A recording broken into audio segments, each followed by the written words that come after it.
Hi, everybody. Welcome to another episode of HSP TV. I am, as always, your host, Barbara, and today I am joined by the wonderful Linda Bins, and we are going to talk about how highly sensitive people and empaths, introverts by association, can survive narcissistic parents. And this has been a topic that I've been looking forward to because as HSPs, we are sort of like the flame that draws in the moths that are then the narcissists, meaning we are very, very attractive for narcissists. And I think without exception, every highly sensitive person or empath person that I've spoken to has had to deal with a narcissist in their life, either a parent or in a relationship. So I think it's very important that we talk about this today. So thank you, Linda, for coming on the show and discussing this topic with me. Thank you very much for inviting me. It's it's a topic I've had to learn a lot about. So I'm more than happy to share anything that I've learned if it can help someone else. I'm very grateful for that, because when we met and talked about the show, Linda and me, we came to the conclusion that we've both had narcissistic parents and what impact that has on all how we grew up, how we see ourselves, the beliefs and the mindset that was then created, which caused specific way of thinking, which caused specific feelings, which then caused specific actions with specific results. And they're not always the results that we have been hoping for. And a lot of us struggle with understanding why. And why is this happening? Why am I having these results? So stick with us. We're trying to explain how this all ties in together. So maybe it's a good idea to first share a little bit about what it's like to grow up with a narcissistic parent. Well, you have to realize, which I didn't for a long time, that for narcissists, in their world, everything is always only about them. So everything that happens is all about how it makes them look and how it makes them feel. So as a child, when you're growing up with that, well, for me, I'll share my experience. It was everything I did was wrong. Because as a highly sensitive person also, we're not like other people. So it was always, well, you're too sensitive, you take things too personally, why can't you be like other people? And one of the things I learned about a narcissistic parent when they have children is that one of them will be a golden child and one of them will be a scapegoat. They need a scapegoat. And I was that scapegoat. So it really was. And I could never understand this growing up. Everything that went wrong was my fault, whether I was there or not. So if I wasn't there and let's say something got broken or something happened, it was my fault. Just because, that parent, my mother in this case, was thinking about me at the time or worried about me or something like that. So therefore it was my fault and I'm making her look bad. And that, what does that do to you over time? Well, for me, it destroyed my confidence. I had no confidence. I truly believed there was something majorly wrong with me because I wasn't like other people. And that was the message I constantly got, what's wrong with you? I had no self-esteem. I didn't think I was worthy of anything, really. I mean, I felt this small. And it wasn't until I started going to work and certainly when I started working, I was terrified. I had imposter syndrome. I was terrified that at any moment they would see, the people I worked with would see that I shouldn't be there. I shouldn't be doing that job because I wasn't qualified. I wasn't good enough to do it. But instead, the opposite started to happen and people would tell me what a great job I did. And I still kept thinking, no, they're wrong. They're going to find out any minute now, But over time, that kept happening, and I started questioning, was there really something wrong with me? Can all these people be wrong? Why are they coming to me and telling me what a great job I did and promoting me and, saying these nice things to me, when everything I believed about myself was the opposite of that? So that was the first time I really started to question it, I suppose. But, so growing up with a narcissistic parent, I think, destroys you on an inner level. Right. It destroys you from the inside out. So you think that you have no worth. You think you have no value. You think you're not good enough. And getting past that, getting beyond that, it's work. I mean, it's a lot of work, but hopefully we'll be able to share some things today that will help people and guide them in the right direction. But it also means that because you've had that experience, I think, and like you, I think just about every HSP I've spoken to has encountered narcissists, whether that's a parent or somebody else. And that certainly was true for me as I started attracting these people who were just so mean, and I realized eventually why that was. And it wasn't until, the thing is, the hope is, what we want is, why can't they just see? Can they just acknowledge that I'm good enough in some small area? Can I receive some small amount of appreciation for something? And the answer was always no. So you really have to get to the point, I think, of understanding that that's not going to happen, and they are never going to change. Not because they don't want to, they don't believe there's anything about themselves that needs to change. So it's you that has to change. And that is really the key, I think. I love that you're sharing that, and I want to thank you because it resonates on a very deep level, and it even connected some of the dots for me while I was listening to you, because my story is very similar. I was always the one, the scapegoat, the black sheep. My brother was always the one, the golden boy that got everything, all the attention, all the gifts, all the love, not only from my parents, but also my grandparents and other family members. And I always felt like the odd one out. And that was further sort of confirmed by things like, oh, you're far too sensitive and you really need to grow a thicker skin and don't take everything so personal.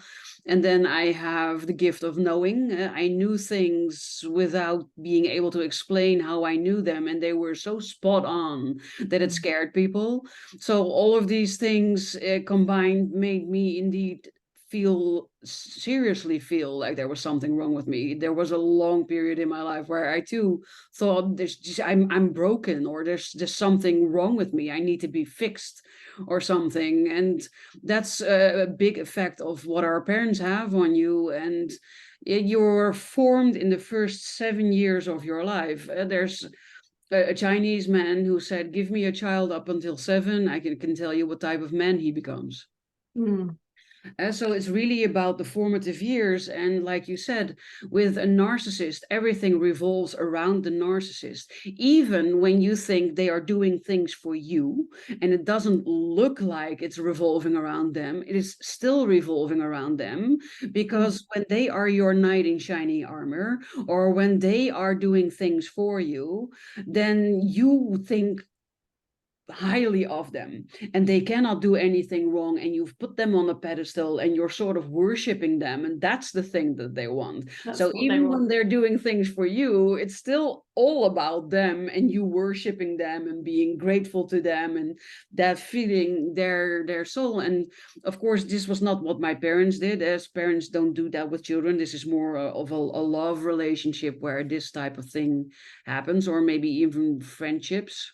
But for me, it was indeed also when I started working that I was advancing, and people quickly saw me as a meteor and then a senior, and then kept promoting me to high. And I kept feeling like, but I'm still at the beginning, right? I'm barely started, and I don't know how to do all of these things that you think that I know exactly how to do, and I feel very insecure on the inside, and I didn't trust my abilities. I didn't see my own worth. I didn't see my talents. I didn't see that I was capable of the things that other people saw me being capable of. So that part also really resonated with what you were sharing. And so if you are watching and listening to this story and this also resonates with you, then we would love it if you could leave a comment below this video. And even if it's just a heart saying that you have a similar experience, or if you want to share a little bit more about it, then that would also be awesome. But it's has a profound impact on you. Usually as highly sensitive people, we then start to people please. And we try our best to change ourselves, because remember, we believe there's something wrong with us. We believe that we need to change. So we do our best, our utmost best, to change ourselves into being the person that we think our mother wants us to be, or our father wants us to be, or later our friends want us to be, our partners want us to be, our boss wants us to be. And that's, I think, and the natural way highly sensitive people work. We like harmony, and we don't like conflict, and we like that everything works in the best way possible, and we are not above completely changing ourselves in order to make things happen in the best way possible. And of course the narcissist loves that, because that makes us manipulable.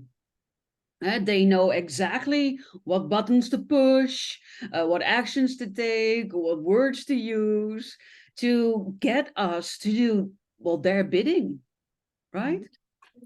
It's absolutely true. And I mean, I was a chronic people pleaser. I couldn't stand it if someone was upset, or, you know, I would bend over backwards to make other people happy. And I would do it at my own expense very often, you know. So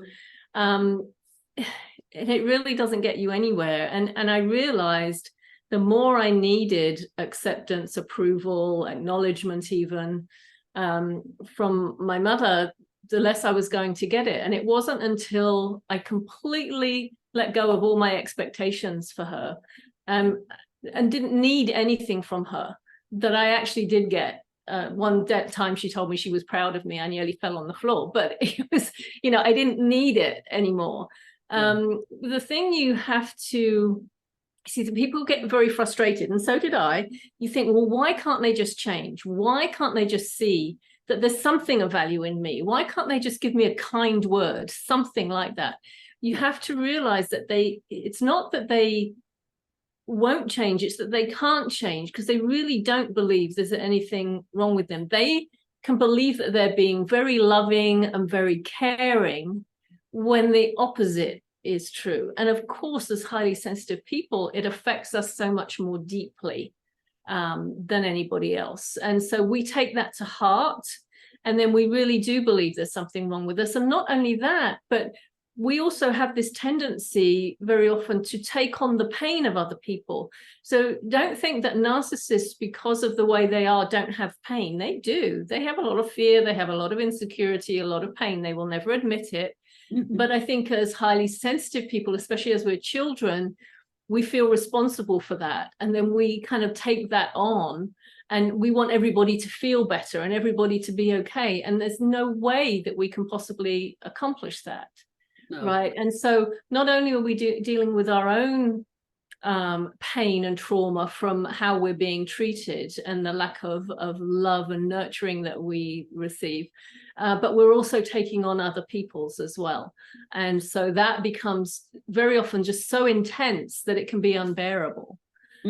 So I think it's one of the first lessons I learned, and it was really, really helpful, is that do not expect them to change because they cannot change. And that was freeing for me, because before that I kept expecting, you know, if I just do this, or if I'm just, you know, I'm just going to be the best daughter I can be and do everything I possibly can, but never got a kind word back, never got an acknowledgement back. Well, you know, I had to stop doing all of that. I was trying to, you know, bring about some kind of change, and it was never going to happen.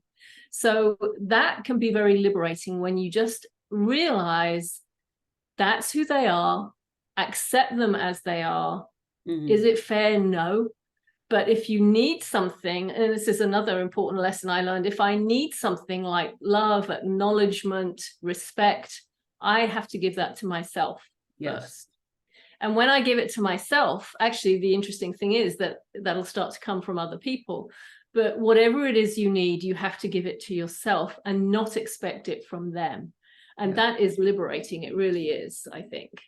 No, you're absolutely right. In line of that, one of the lessons I learned is that most of our disappointments in life come from our own expectations, because we expect something from someone, and usually that's based on how we are or how we Yes. would treat other people. So then we expect, if I am being nice to you, then I expect you to be nice to me. And when that doesn't happen, we are hurt or disappointed.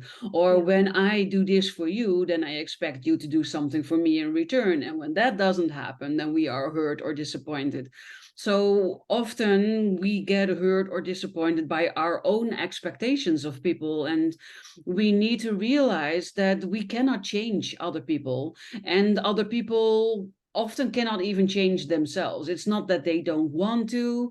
Sometimes they don't want to. There are people, of course, who don't want to change, who don't believe that there's something wrong with them. Other people are unaware of whatever is happening and don't even realize that they need to change.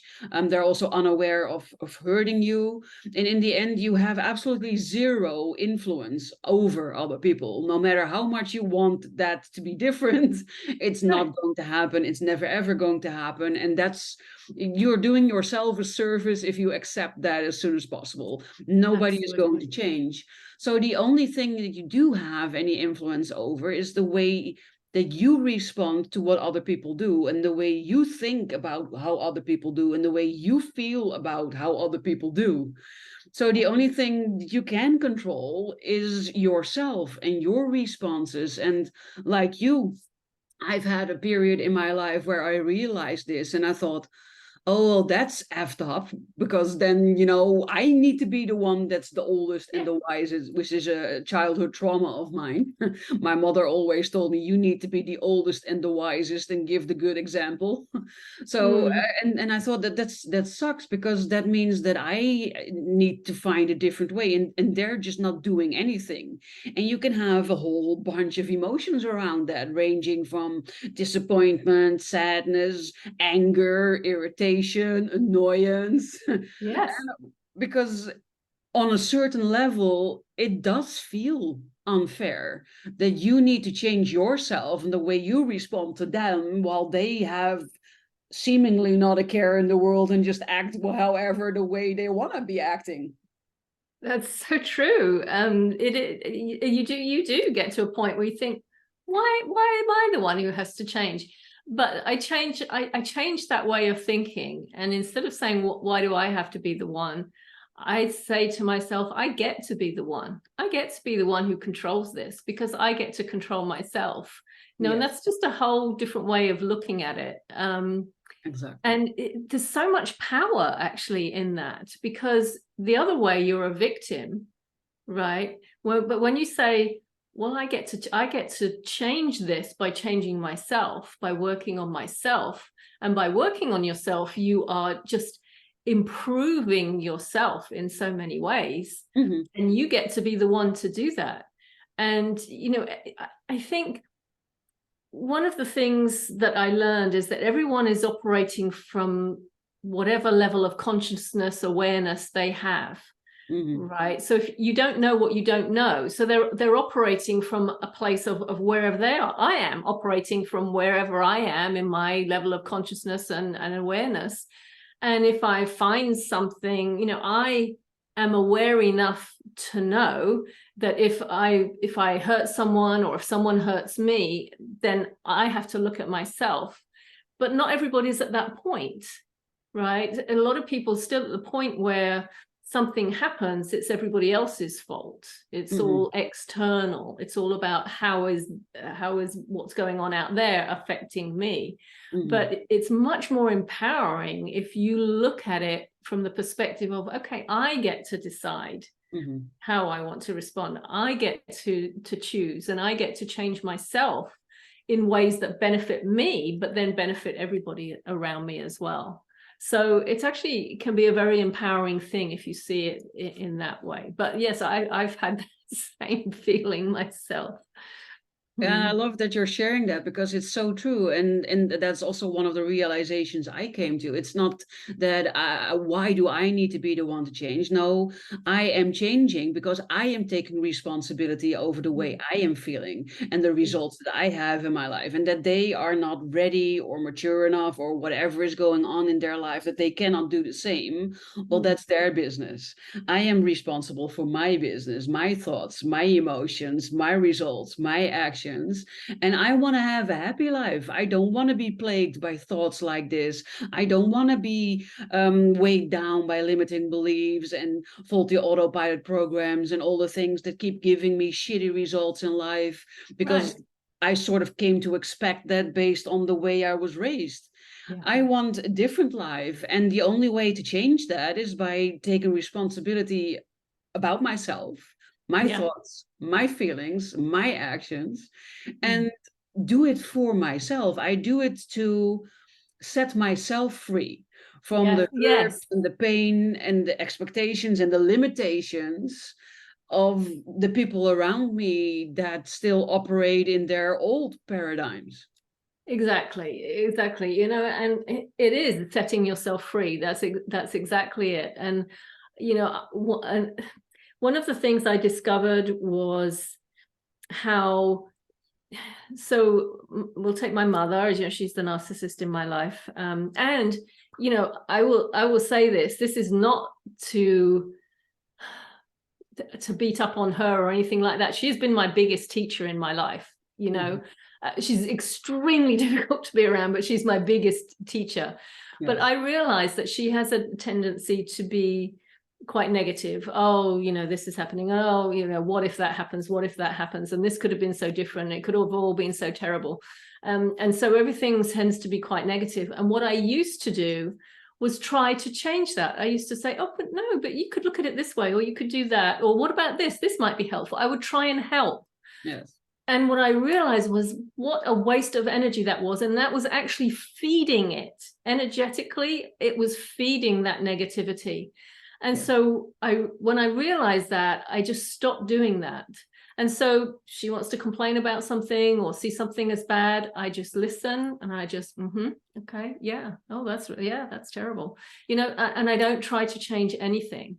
And it doesn't happen as much anymore because she knows she's not going to get anything from me.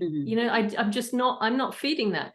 And the interesting thing is now, I've just spent 2 weeks with my mother, and she honestly does not know how to be with me because I don't feed into that anymore. And, I can see that there's a confusion there almost. I'm certainly not like I used to be. She can't push the buttons like she used to. And so there's a sort of a confusion there about, oh, she's not quite sure what to do with me. And I remember a couple of years ago when I went to visit, and she said to me, well, it's a real shame because you're so far away, she said, and I just don't feel that we really know each other very well. And I said, yeah, I think you're right. I said, so, if you want to know me, ask me something. What do you want to know? And she just said, no, that's okay. Yes. I thought, yes, that's it, because you don't want to know, right? And that's all right. That's perfectly all right. But, I gave the opportunity. Now you're touching upon a very important point, because it's an energy exchange. Yes. And when you are a child, you're not aware of these things. So it's mostly the dominant energy exchange of the parent. And as a child, you're trying to survive. You're trying to handle it. You're trying to deal with it. And especially as a young child, you don't understand anything. So you're acting on instinct and on feelings. And usually that feeds into our people-pleasing streak that highly sensitive people have, because you want your parents to love you as a young child. There is nothing else than the love of your parents. And as a child, you're willing to do, dare I say, everything to get the love of your parents. So as narcissistic parents, they also manipulate you and abuse you, and I'm not always sure if they are conscious of doing that with children, but I think it's just a side effect of their personality. It's just what happens. And I think it is. Yeah. And I'm sure there are some who know what they're doing, But I think the vast majority don't. I'm pretty sure my mother does not know what she's doing. She thinks she's being very loving and very caring, and in her way, I think maybe she is, you know, but it's not what you need. No. Yes. No. I have the same experience where she kept saying, but I love you and I'm caring. And I think, well, okay, but apparently I need something different, a different version of this. And it took me a while to be okay with that realization, because there are all sorts of things that play a role. Like, am I being a bad daughter? Am I being a bad child? Am I disrespecting my parents? But in the end, I think it's just about your personal growth. And as you grow as a human, you get to know yourself a lot better, and you get to know a lot of different subjects a lot better. So you get to understand the concept of narcissism a lot better, and then you start to recognize certain patterns and how things came to be. And then you step out of the pattern that you've always been in, the energy exchange with your parent or your partner. There was always this energy exchange between the two of you, because all of a sudden you're recognizing this pattern and you think, oh, hell no, this is not what I want. This is not in my best interest. So damn no. And you're starting to change yourself. You're growing, you're evolving. So you're not giving the same types of responses anymore. You're not giving the same type of answers. You're not playing along in the game that has always been played. And that can come with a lot of resistance at the parental front. Yes. Yes, it can. And you know, I've had periods of time where she's just disconnected from me. We didn't speak for about 7 years, you know. Of course, that was all my fault. But you brought up an important point there. It's not just about learning about the narcissist and how to deal with the narcissist. A real key to this is self-awareness. You have to know yourself at the deepest levels. And I would say for highly sensitive people, it's even more important, because things affect you in a different way. So you have to understand yourself, what your tendencies are, how you are engaged in this pattern of behavior, and what can you do to change that? You know, how does it make you feel? What does it do to you? And what is it that you need in order to take care of yourself? So self-awareness is absolutely so critically important. Yes. And self-awareness is where it starts. Then it's followed by self-acceptance. Then it's followed by self-love, and then it's standing in your power, your self-empowerment, where you are no longer confused about the person that you are, because as a child you're very confused about the person that you are. But when you evolve, when you learn, when you grow, at a certain point you're no longer confused about who you are. And you can reach that by yourself, but you can also hire someone like me or like Linda to help guide you in that direction. Because when you have someone who can help you move through things more effortlessly and help you see the blind spots about yourself that you're not seeing, your growth can be expedited. But in the end, we all reach a place where we know ourselves, where we think, yeah, you can think that way or you can say these things, but I don't agree. So it's no longer having the same effect on me than it did before. Before you could say, oh, but you're always so sensitive, to shut me up and to get me back in my corner. And now I think, well, okay, if you say so.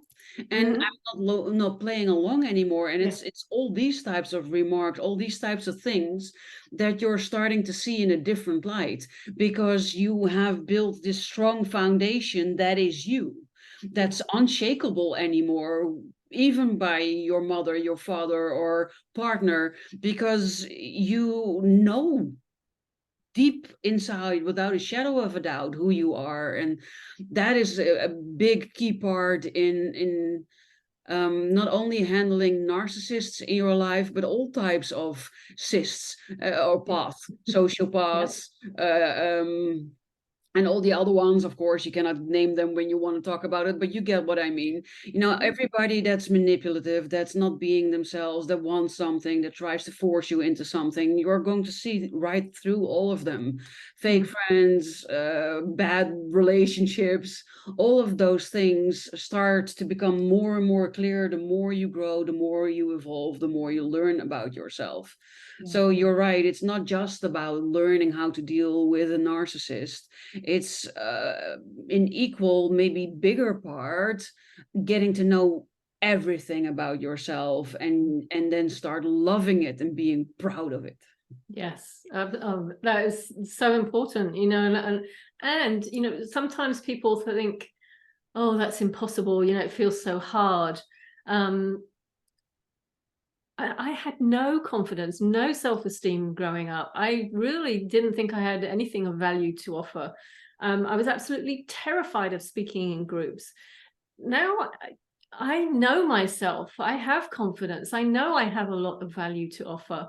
I regularly speak in front of groups. All of that kind of beating down really and I learned as a child, I learned to become invisible, you know, and shut myself down as much as possible so that I wasn't noticed, so that I didn't receive, you know, all of that negativity.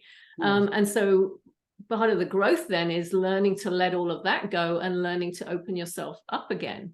And so, you know, that's what I've done. And it's I will say it's not an easy thing to do by yourself. I really encourage people to talk to someone like Barbara, like me, like, you know, somebody who can help you, because it's a long, hard journey to do it by yourself. And if you talk to someone who knows, it's so much easier, because you learn exactly what you can do in this moment to be more empowered. Exactly. And when you and I needed that help, there were not a lot of people out there that could offer this type of help. I looked and I didn't find, I tried different types of help. I reached out to different people and it was not the help that I needed. So then you're sort of forced into having to do it by yourself. That's why I know you can do it by yourself, but it requires multiple, in my case at least, multiple dark nights of the soul, which means multiple, like the end of the world is happening, as you know, the end of your world is as you know it, and a lot of heavy emotions, feeling I've felt like I didn't want to go on living multiple times in my life.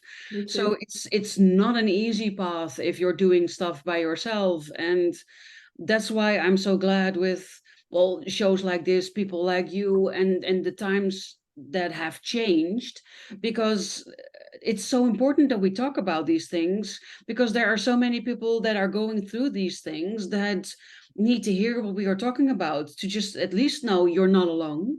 You're not the only one facing this, and there are people who get you, who understand everything that you're going through, and there are even people who can help you move through it in a better way, in an easier way, in a more effortless way. And that's, I think, something I'm very grateful for.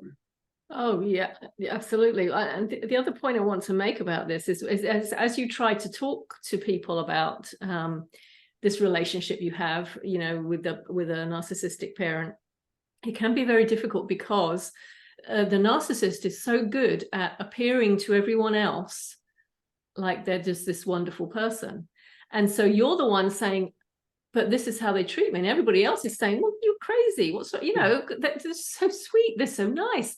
And they can be like that. They can seem like that to other people. I remember I was married to my husband for several years before he actually got to see the side of my mother that I talked about. And then he said to me, oh, yes, I see what you mean. You know, now I see it. But it was several years before he actually saw it.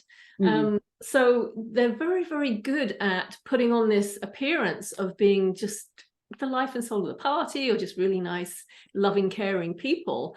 And so, you know, you can try to talk to someone about it and they think there's something, you're being mean, or there's something wrong with you because they don't appear that way to everybody else. That's another reason why it's so important to talk to someone who knows, to really Yes, understand. exactly. At the least get this validation that you're not Hmm. crazy, because that's the thing that immediately popped in my head. The first words that you said, oh yeah, they make you feel like you're crazy, like They you're the do. crazy one, and that Mm. you're imagining things. And my mother married a new husband after my father died, and he already has two daughters. And his youngest daughter and I, we were friends when we were younger, really good friends. So we sort of reconnected, and she told me stories about her dad that were as horrible as the stories I have about my dad.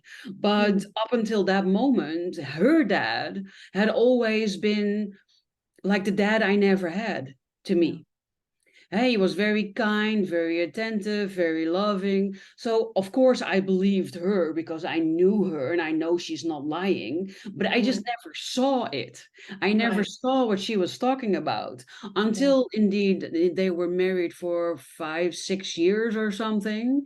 And then all of that turned to me, and he Yes. started treating me in the same way that she described he was treating her. And that was when I finally saw that side that she was talking about. Yeah. So Yeah. benefit of connecting with like-minded people that are going through similar things, or having a mentor, a coach, or a guide that has gone through a similar thing, is that you realize the process of how everything works, and that you get validated for how you're feeling, and for the things that you're seeing, and for the things that other people say that you're just imagining but you know that are true, and that you get, support, but also that you get seen for who you really are. Yeah. Yeah, and I think that is so crucially important. And the thing you said about they make you feel like there's something wrong with you, like you're the crazy one. I had an experience during this last visit. And bear in mind, I feel okay about us being together now. I don't get triggered really. And this one occasion, I had a friend was staying with us for a couple of days, and so my mother was doing what she does, which is talk about herself. And so she was talking about some memories from the past. And, I don't engage, I just listen to it. But there was one particular story that it was very traumatic for me, and it involved my dog at the time, and I'm very, very connected to animals. So I remember every moment of this incident very, very clearly, because it was very traumatic for me. And so she's telling the story of this, and it's completely different, it's completely rewritten. And at that point, I do know better, but at that point I couldn't stay quiet, because it was so meaningful to me. And I said, no, that's not the way it was. It was this way. Oh no, well, you were too young to understand. You just didn't know, and all this. And anyway, I got up and I knew I had to leave. I just had to disengage from the conversation. And then, after that was okay.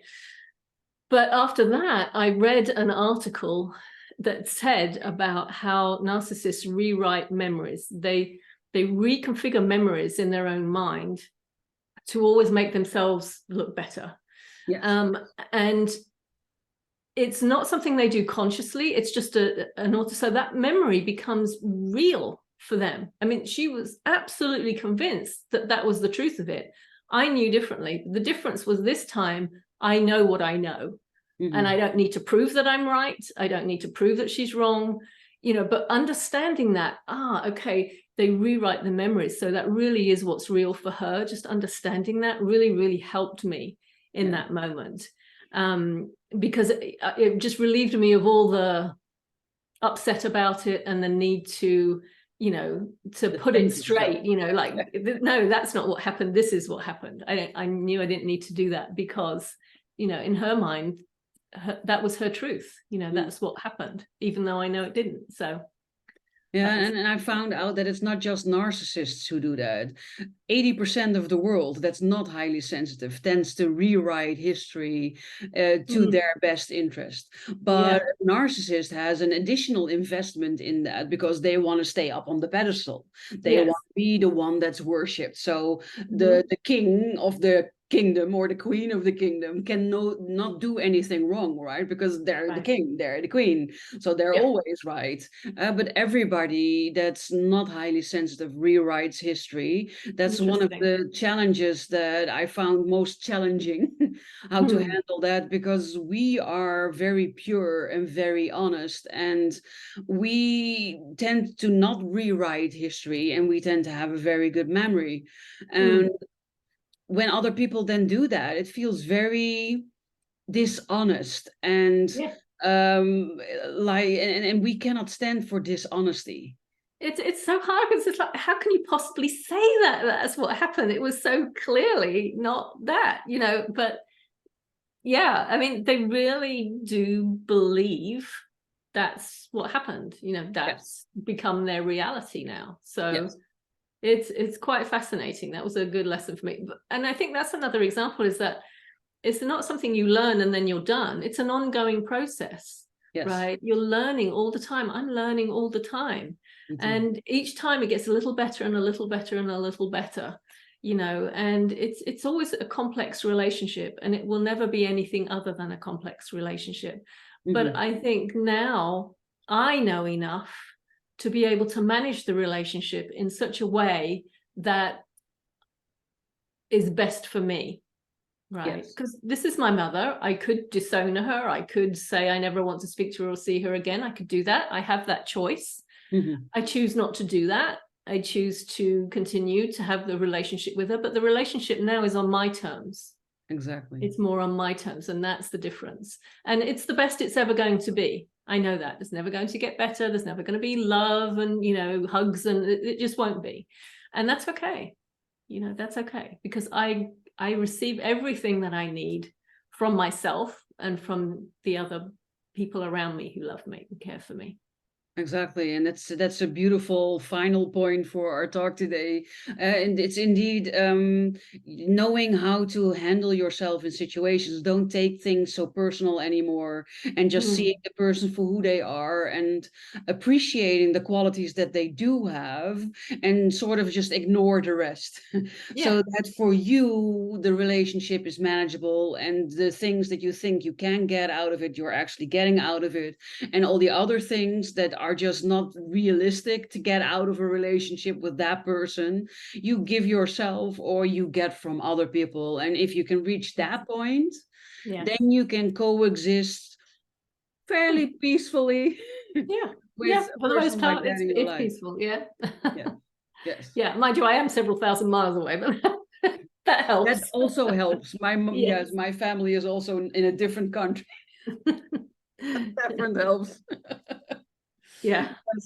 Oh, I've been really loving our talk, and I think we touched upon some really amazing points. And again, listener, viewer out there that's watching this, that's listening to this, we hope that we both made you feel that you're not alone, and that we might have inspired you.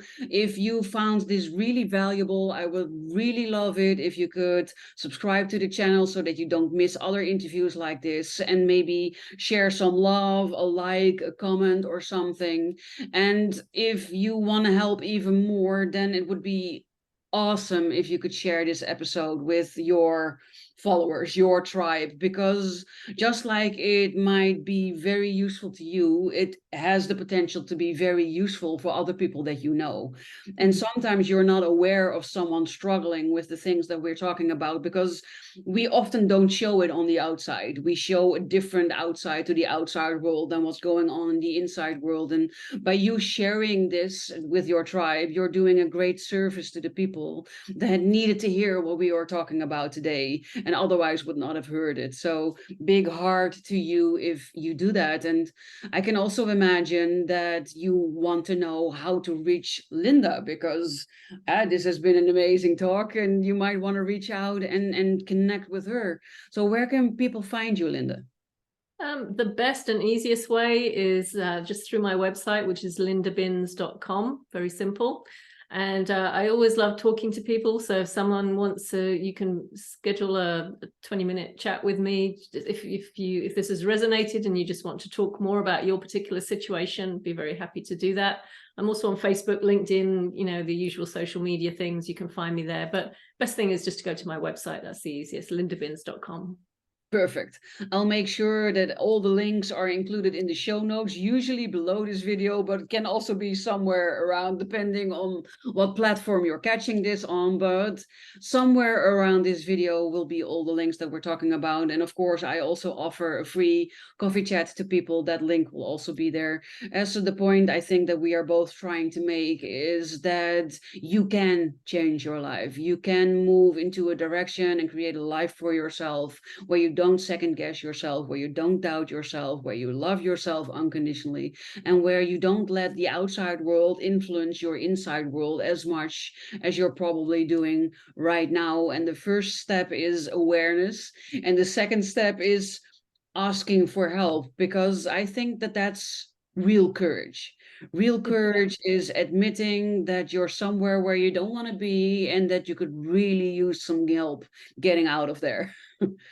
Yes, absolutely. And you know, just I really appreciate you for providing this platform where, you know, we can have conversations like this and put this information out there that can be so helpful for people. Thank you. That's my why, because I would have loved a channel like this Yes, when I me was going too. through all of these things and it Me wasn't too. there. So I hope to provide that for other people that need it. So thank you so much, Linda, for being here, for sharing your story and your wisdom and having this wonderfully inspirational talk with me. And thank you, viewer and listener, for being here, for following us, for all your support and your love. And I cannot wait to talk to you next week with my new guest about a new awesome topic. For right now, I wish you an amazing rest of your day or night, depending on what time zone you're in or what time you're catching this. And I look forward to connecting with you next week. Wonderful. Thank you, Barbara.